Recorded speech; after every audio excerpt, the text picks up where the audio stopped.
পর্দায় আসছে princess Diana. কোটি মানুষের হৃদয়ের রানী ছিলেন ব্রিটিশ রাজপরিবারের সাবেক পুত্রবধূ প্রিন্সেস ডায়ানা। মৃত্যুর দীর্ঘ সময় পর তাকে নিয়ে তথ্যচিত্র নির্মাণের কাজ হাতে নিয়েছে জনপ্রিয় ওটিটি প্ল্যাটফর্ম নেটফ্লিক্স। অচিরেই এই তথ্যচিত্রের কাজ শুরু হবে।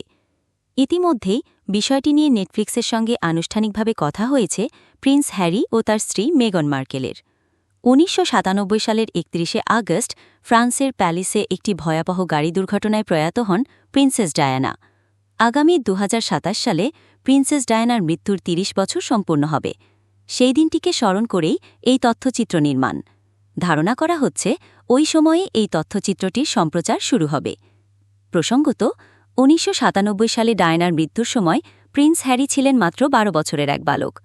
মায়ের মৃত্যু যে তার জীবনে এক বড় অভিশাপ হিসাবে নেমে এসেছিল, তা তিনি সবসময়ই স্বীকার করেন। মায়ের মৃত্যু তাকে আজও তাড়া করে বেড়ায়।